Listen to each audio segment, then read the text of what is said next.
Бұл жалпы маңғыртшылыққа жол ашылышы мүмкін деген. Анан бұл жерде айтылып жатқан Айтматов бойынша борбор болуш керек. Анткени Айтматовду биз билебиз дегенмен билбейбиз. Биз убагында социалисттик реализмдин көз карашы менен ошол үмүттө берилген бааларды окудук. Ошол үмүттө берилген баягы адай сындарды окудук. А бирок реалдуулукка келгенде Айтматовдун айткан ойлору биздин Кыргыздын же Советтер Союздук социалисттик реализмден да кеңири экенин биз кийин көрүп атабыз. Ошо социалисттик реализмдин рамкасында, ошонун кысымында туруп, социалисттик реализмге каршы ойлор айтылып атпайбы? Советтик чындыкка каршы ойлор кетип атпайбы азыркыча? Анан ошондуктан бүгүнкү күнү Чыңгыз Төрөкуловдун чыгармалары ааламдашу өңүтүндө, жалпы адамзаттык баалуулуктар өңүтүндө кайрадан иликтенип чыгыш керек. Ошон үчүн жанагы борбор сөз уюштуруш керек. Мына бул багытта абдан чоңушту мына жумалабын жасап койдук. Жумал Саладинович Айтматов философиясы жазды. Бул философиялык деңгээлде ой жүгүрткөн биринчи ушундай эмгек болду менин оюмчачы. Бул багыт уланышы керек. Бул багытта докторлук диссертациялар, кандидаттык диссертациялар даярдалыш керек.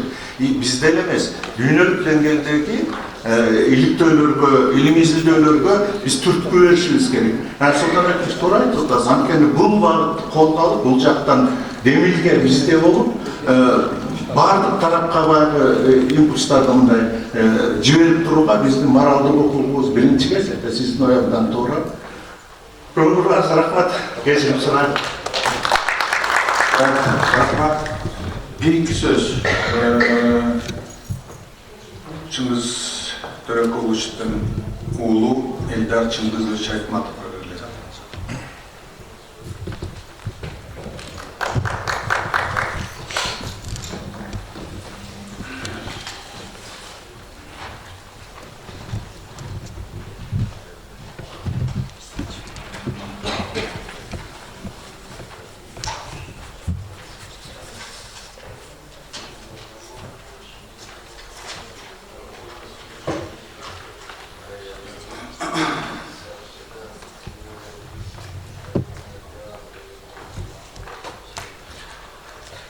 Кыргыз Республикасынын Улуттук Билимдер Академиясынын жамааты, акын жазуучулар жана адабият сүйүүчүлөр, саламатсыздарбы?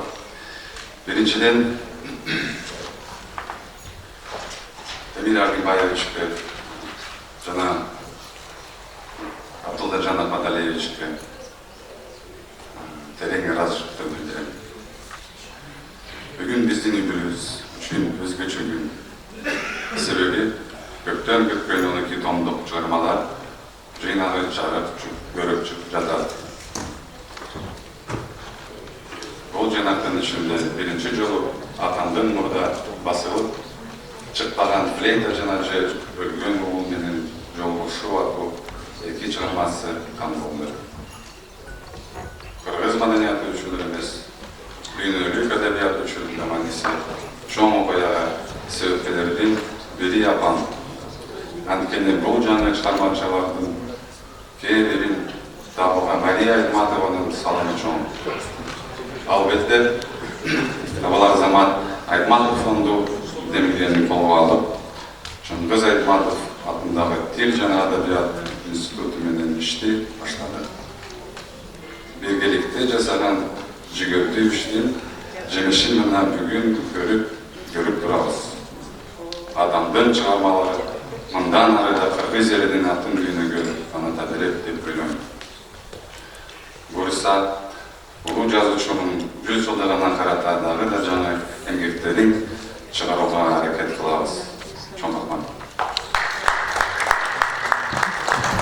Рахмат.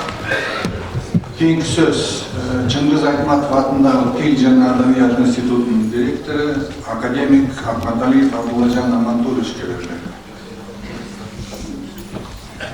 Урматтуу мамлекеттик катчысы Мурат Муканович, урматтуу агайлар, замандаштар, чындыгында бүгүн институттун гана эмес, жалпы маданий, адабий коомчулуктун майрамы деп айтсак болот. Бул китептин чыгышы көпкө жатып. Мен айтсам, бул 2013 жылы 7 июнда Мария Урматовна Ширин Чыңгызовна интервью беріп жатып айтқан екен. Сіз Чыңгыз Түркіштің шықпай қалған болды, бар бір деп. Көргенде бар деген екен. Аны танышуға болады десе болады деп тұр. Кейін танышылады десе, менің фамилиямды айтқан екен. Маға ішенім артқанда үйбілесіне разышылық білдірем. Ошондай эле бүгүн да ошол элдер Чыңгызовичке разышылык билдирем. Ошол чыгарма менен таанышууга туура келди. Мен анда 13-жылы таанышып, анан кийин өзүм бир чыгармачылык лабораториясы деп Советтик Кыргызстанга азыр баш сөздөрдө бар, Слово Кыргызстанга макталарды жазган болчумун. Баракта 146 машинкада басылган 146 бет. Андан тышкары өзүнүн кол менен жазылган бир 25-30 бети бар экен. Бул чыгармага көпчүлүгү кызыкты. Өзгөчө Дружба народов журналы баш редактору Иван Изёли мына ошол баштап Горький атындагы Адабият институту бизге улам кат жазып атты. Биз чыгаралы. Ушуну бизге алып берип бергиле депчи. Анан биз айтып аттык, биз өзүбүз чыгарабыз. Кыргызстанда чыгыш керек. Чыңгыз Айтматов атындагы Тил Адабият институту чыгарыш керек депчи. Бирок 12 жыл өттү. Мен ошону күттүм. Спонсор табыш өтө кыйын экен. Шындыгында кыйын экен. Мен ошол силер ойлойсуздар, ол чыгып аткан битектердин баардыгы Айтматовду болсун да, Манасты болсун да спонсор менен чыгып келди. Мен ачыгын айтып коем. Сагынбайдыкы да, Саякбайдыкы да Турар басмасы чыгарып келди. Ал эми Айтматовдун 70 жылдыгында 5 томдук Сапарбаев, Ерматов деген башкалардын жардамымен чыкты. Айтматовдун 80 жылдыгындагы битебиктер дагы улуу тоолор, анда бийиктик деген басмамен чыгып келди. Бир гана жолу айтып коелу эми 90 жылдыгында 10 томдук чыкты. Марат Кыраныч, мына мен сизге азыр биринчинин баш сөзүн сизге кетирдим. Биз ушуну бүтүп атканыбызга 3 жыл болду. 3 жыл болду. Өткөндө Манасты Түркиядан чыгарып келдик. Дароо биздин ошол баш сөз менен чыкты биринчинин. Дароо мына кол коюлган неме дароо чыкты. Бизге болбой берген. Азыр дароо турат. Мен аны ачык айтайын. Албетте практикалык иштерди жасабыш керек. Көп жасабыш керек. Султан акебиз жакшы маселелерди койду. Айтты.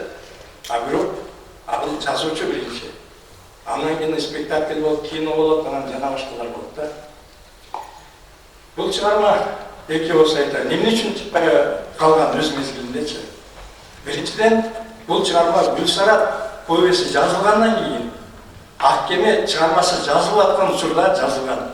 66 жылдан 70 жылга чейинки учурда жазылган чыгарма. Биринчиден, ал мезгилде Чыңгыз Айтматов социалисттик реализм деген методдон ошо Гүлсара повестинен баштап башкачараак түшкөн коомду, системаны, бюрократияны сындай аткан. Аны сиздер жакшы билесиздер. Муну ошо уланысы катарында дагы тереңирээк, кененирээк жазайын деп. Гүлсарада алгачкы баягы чалгынчы катарында гана жазып койгон. Муну терең кетем деген да, бирок ал учурда коом башкача болуп, система Хрущевдук баарынан кийин башкача тартип берилгенден кийин чыкпай калган. Бирок бул чыгарма чыккан. Кайда чыккан? Бул чыгарма Болгарияда чыккан. Орус тилинде чыккан эмес, кыргыз тилине которулган эмес, бирок Болгарияда 1972 жылы Народное творчество деп аталган басма Филитанын землянын 3-сүн чыгарган. журналдар басқа. Мына азыр бізге орыс тілінде жетіп отыр. Екіншісі, свидание с убитым сыном деген. Жаңа бірінші бөлімі шыққан, өзіңіздер білесіз. 1963 жылы жазылған бұл шығарма. Свидание с убитым сыном деп аталған. Анткени Хрущевтук баарынан кийин жанагыдай системаны өзгөргөн. Эмне үчүн чыкпай калган? Анткени цензура чыгарбай калган. Лениндик сыйлыктын лауреаты болуп, мамлекеттик сыйлыктын лауреаты болуп турган учурда да чыгарбай койгон. Себеби ал жердеги каарманда жатат. Каарман, башкы каарман кыргыз, орус өкүлүн согуштан аман калган. Ошол мезгилде саясат боюнча башкача түшүнүп коюш керек эле да. Орус өкүлү кыргыз жоокерин аскерин аман алып калыш керек болчу. Кыргыз аман калды. Анткени кийин согушта куралын жоготсо, ал өлүмгө барабар дейт. Орус жоокери жоготуп алып, суда алысып кетип барган эметип, анан мына мен жоголттум деп, анын өзүн окко өзүн тосуп атат. Жана башка да. Анан эми айталы, мен чындыгы бирок ошондой мынакей бүгүн эскерүүлөр болуп атат. Мен 28 жыл барабар болдум, байланышып турдум. Мен өзүмдүн тагдырыма ыраазымын. Агай мени ошо мына түкем айтты го. Чынында мен ошого жаралгандай өзүмдү сезем. Жок, биринчи айтты. Сен мени койчу жазба деди. 95-жылы Манастын 1000 жылдыгында. Сен Манасты жазчы деди. Манасты көтөрчү деди.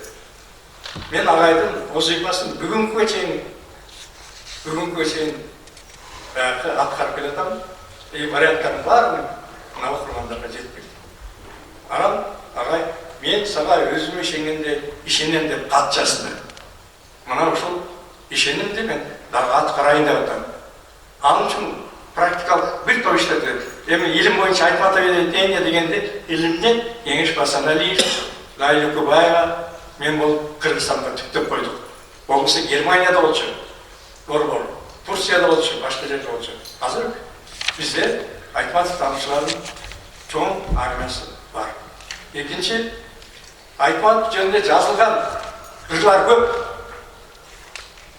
Прозада өзүңүздөр билесиздер. Пушкинге көп жазылат. Есенинге көп жазылат. Ана акында көп жазылат.